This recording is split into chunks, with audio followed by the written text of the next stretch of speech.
outside and start to get on with this. So I won't rattle on too long. But where we are here in the north, this is the northeast bay of the island. Half of you have been here before. If for those of you that haven't been here before, this is exactly the spot that we pretty much come every single trip. The reserve does keep us limited to this northeast bay, so there's a spot just over there where we start, and then there's one just down, just a little bit further from where that boat is now, and this is where they like to keep control of everything that's going on at the park here. But yeah, these two boats are both cage diving boats. That one over there is the Nautilus Explorer, and that one over there is the Horizon. They've got a shark on it. Got a shark already? Yeah. Okay, so that's good. That bodes well. So it's not like they're going to keep the sharks all day and then we're going to have our sharks. What I find is these sharks will go between the boats. So that's why I was talking about if there's a couple of boats out here already, it's not necessarily a bad thing. In fact, I think it's good. So so that's the deal out here. And if you've watched enough Shark Week, you're probably familiar with this piece of rock. This is I've spent a long time looking at this wall of rock, but when we come out here and we film for Shark Week and we do all that type of stuff for TV, this is the exact spot as well, so it's not like we go anywhere particularly special for those guys. It's exactly the same as where we are here. And where we're going to be anchoring, this is around 200 feet of water, so it's pretty deep where we are. It does drop off very, very steep from the island, okay? But today, when you're not in the water as well, get your binoculars, have a look at the rocks there, and you'll see seal life and things like that all along the rocks. Down there's a little beach. It's just beyond that boat. If you look down there, when you go outside, you'll be able to see elephant seals. I was talking about yesterday. They're all pulled up on the beach over there. So yeah, this is the spot that we like. Okay. So what is going to happen this morning? The anchor has just gone down. I've heard we're going to, in a moment, the engine doors will shut down. It'll go nice and peaceful, and that's us. This is going to be our home for the next 3 days. After that, the boys are going to start getting the cages in the water while I'm talking here, and then once we've set up the back deck, and once I've done this, I'll get you guys outside. We'll start getting the first group slowly ready, and then once the first group are kind of ready in their wetsuits and things like that, I'll do a quick demonstration of how to get in and out of the cages, and that's it. We'll probably have the first group diving for 8:30 in an hour's time. Okay, so I have split you guys up into groups. Now how this works is I have 2 groups, and you go in the cage for an hour at a time. Okay, so you have an hour in, hour out, hour in, hour out, group 1, group 2, group 1, group 2 throughout the day. Okay, so we have 2 cages, they hold 4 people each, and it's 8 people in the water at one time. Okay, so we call our cages port and starboard for obvious reasons, but if you guys don't know the difference between port and starboard on a boat, if you're looking at the back of the boat, the port one is going to be the one on this side, and the starboard one is the one on that side. Okay, so you've got 8 people, and the cages hold 4 people each. So it's up to you who you want to go with your 4 in, and you can mix it up. You don't have to always go in the port cage with the same people, or mix it up, go with different people, that type of thing. But I have made you guys into groups of 8, and I think I've put you with your friends. So, but if you do want to swap out, that's fine as well, but let me know.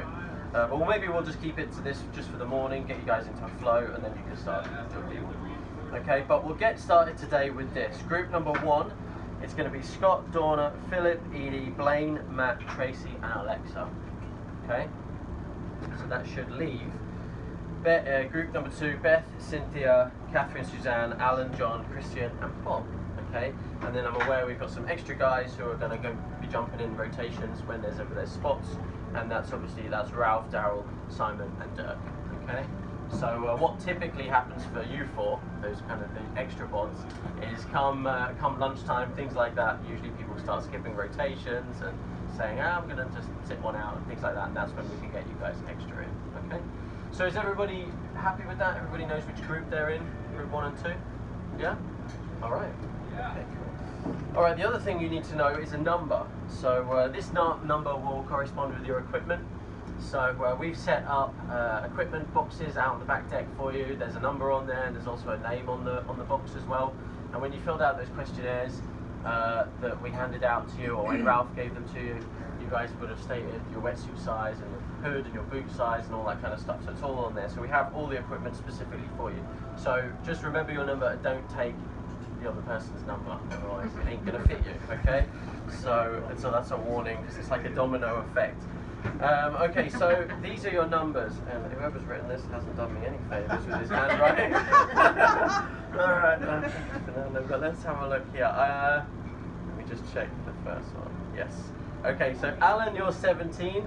Alexa 1, Blaine 18, Beth 2, Christian 19, Cynthia 3, Daryl 4, Dirk 5, Edie 6, John 7, that's John Stokes 7, John Tung 8, Matt 9, Catherine 10, Philip 11, Ralph 20, Scott 12, Donna 13, Simon 14, Suzanne 15, and Tracy 16. I have my own one.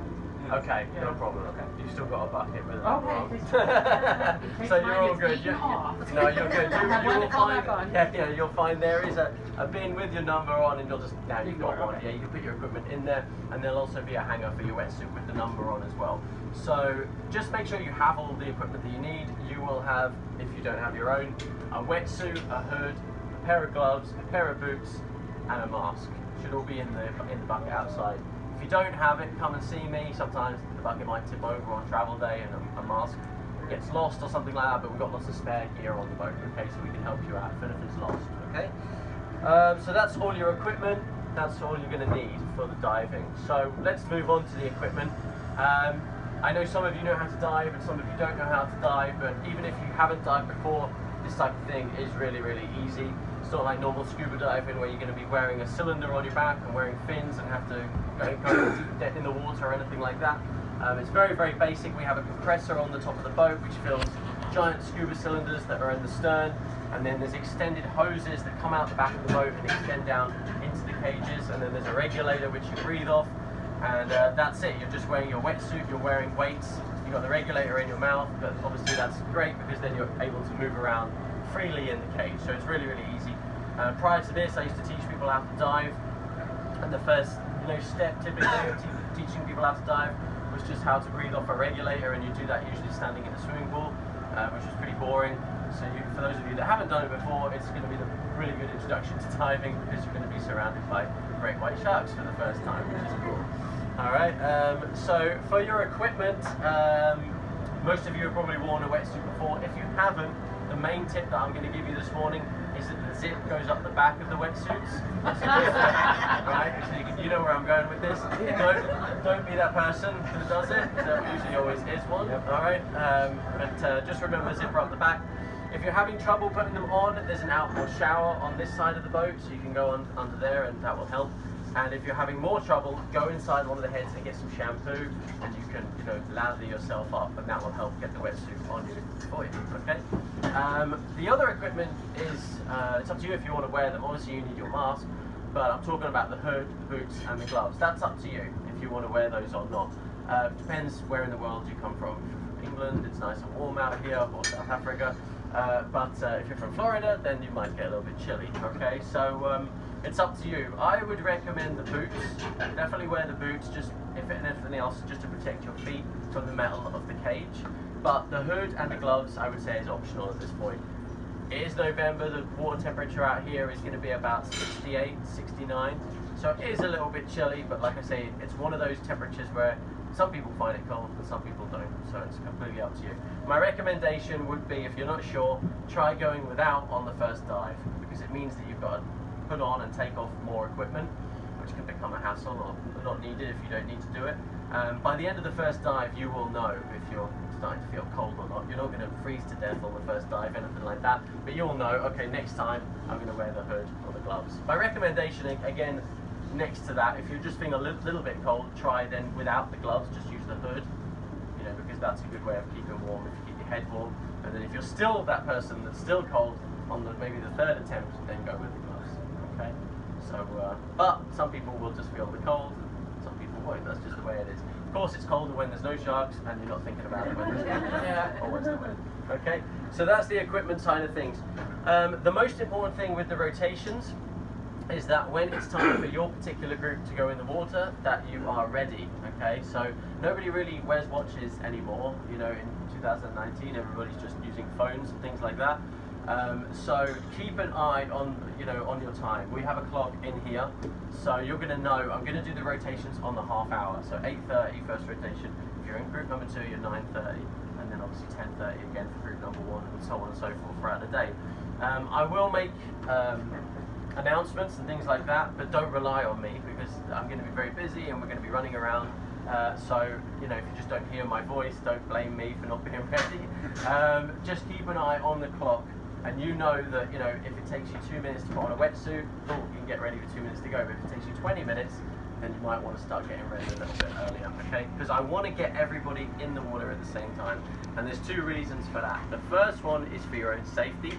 There's a process to get you guys in and out of the cages safely, and it's a 2 or 3 crew member job to make that happen. So we want to just do it efficiently, smooth, safe, and then just resume diving nice and quickly. So we want to make sure that everybody's, you know, ready at the same time. And the other reason is that the quicker that we do it, the more that myself and the boys can get back to doing what we need to do, which is baiting the sharks.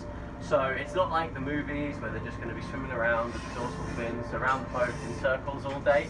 Their home out here, which we already discussed yesterday, is on the bottom, and it's deep. And I've already said it's super deep here where we are. So we need to coax these animals up from the bottom, and it takes time, especially if you get one of these fussy, larger females like Lucy or something like that. Sometimes it takes her hours before she actually comes to the surface, you know, breaks the surface and goes for one of the baits.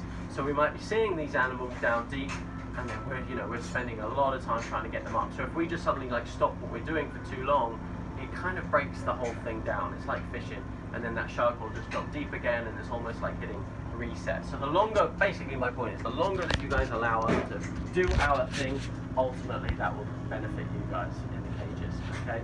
So obviously if you're freezing cold, or if there's any kind of emergency or anything like that, then we can get out of the cage anytime.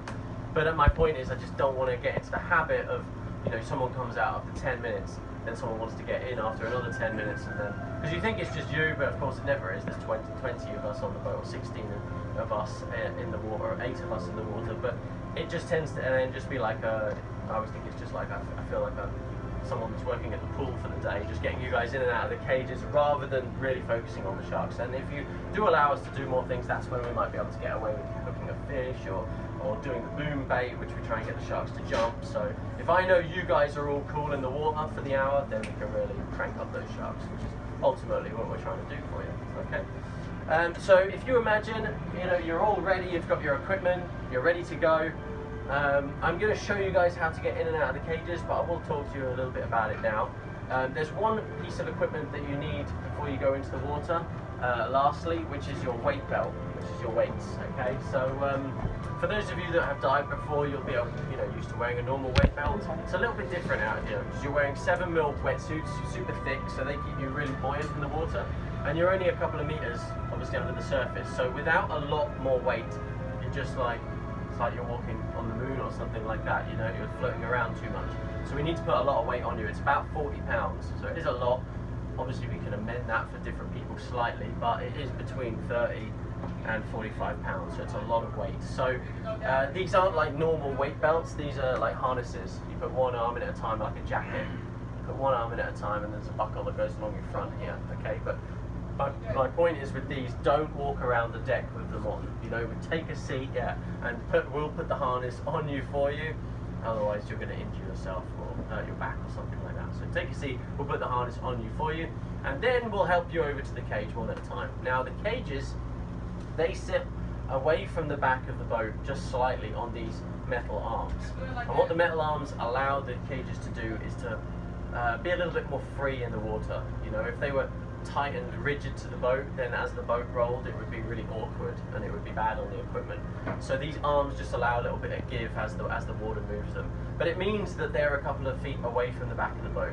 So what we do is we pull them closer to the back of the boat when you guys are stepping over into the cages. So you can imagine if they're like this, if you're going in one set of the cage, we swing it that way, so they buff up against the back of the boat, and then for the other cage, we swing them the other way. Okay, so we pull them over, and it's easy for you guys to step over onto them. Okay, you step over onto the cage, the lid of the cage is open, so you're able just to go in the top of the cage like that, alright? And the cages are only as deep, you know, underwater as they are on the deck. You know, the surface of the cage, if you like, is, you know, the surface of the water. Okay, so you're only a couple of feet underwater. To get into the cages, you can either just slide straight down and in, but what I would recommend this morning, first time going in, is use the ladder, which is part of the cage has been designed like a ladder, so you can climb down. Okay. Now I always tell, this is the one thing that everyone forgets. Well, not everyone, but a lot of people. I don't know what happens. Like it's just like your brain melts at this point or something. But hold on to the ladder until you get to the bottom, right? So many people decide to get halfway down the ladder. You were this person last time? Okay, I swear to God, I'm saying it now, it's going to happen. Someone's going to do it.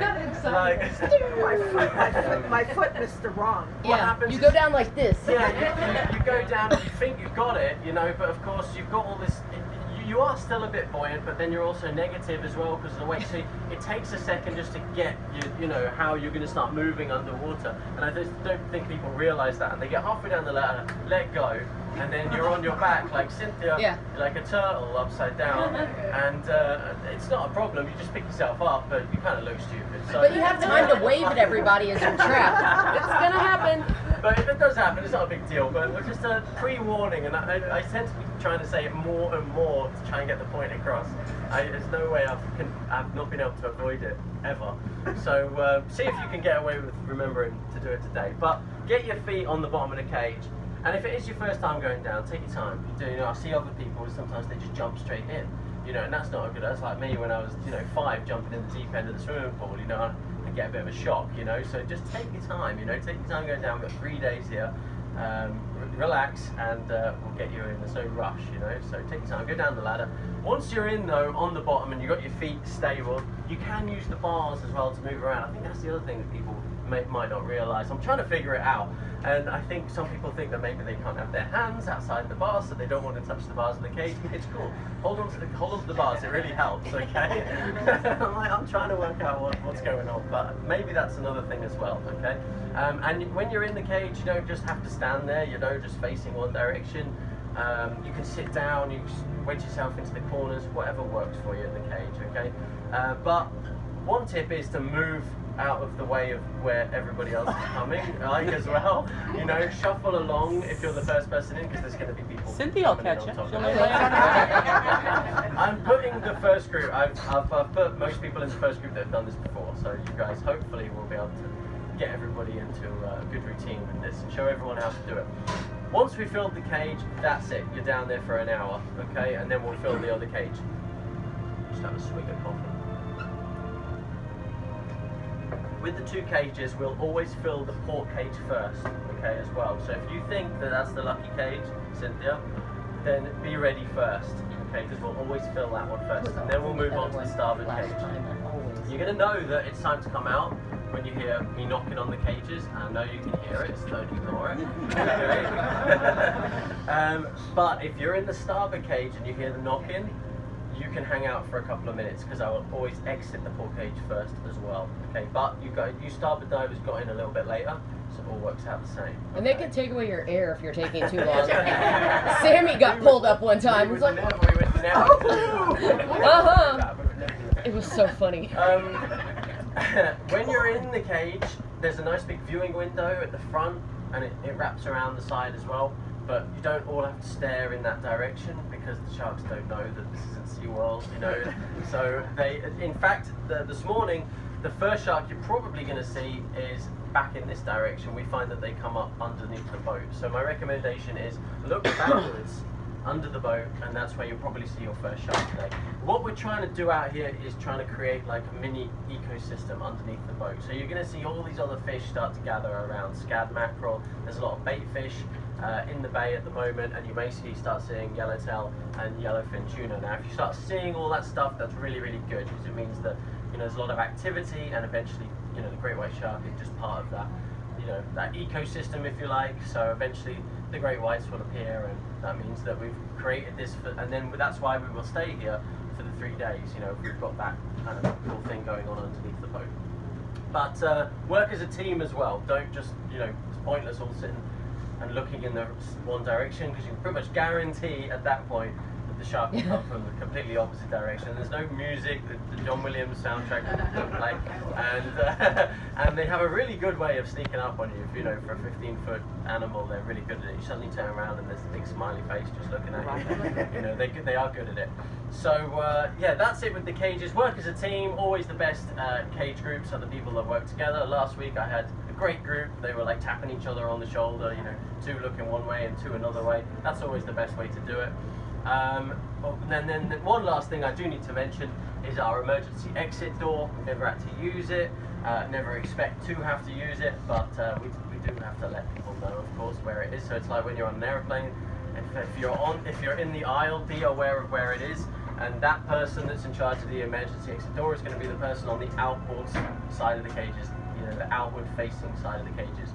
But everybody make yourself aware of where this is.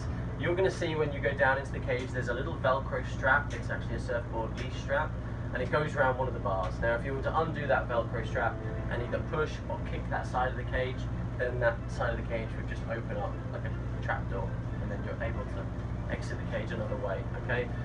There has been incidents out here where sharks have got into cages, so I'm not going to not tell you about it. It has happened. It's never happened on this boat. We never expect it to happen, but we are working with wildlife, as I mentioned yesterday. So I always need to make you guys aware of where it is, okay? But just remember, if you were going to exit that way, that you have 40 pounds or so of weight around your waist, okay? So you're going to sink. So we have quick release systems on the harnesses. Now I'll show every single person where they are before you go in when you've got them on, but they're here. They're just on the side of the weight harnesses. If you were to pull on these pulls, basically, if you were to pull on them, all the weights will just suddenly come out of your pockets and then you're free. Okay, so it's not just if you were to come out of the emergency exit door. If for any reason you found yourself outside of the cage, for any reason, then just remember you need to quickly release those weights. Okay, does anybody have any questions about that? No? I'll show you guys physically where they are as well. Okay? I remember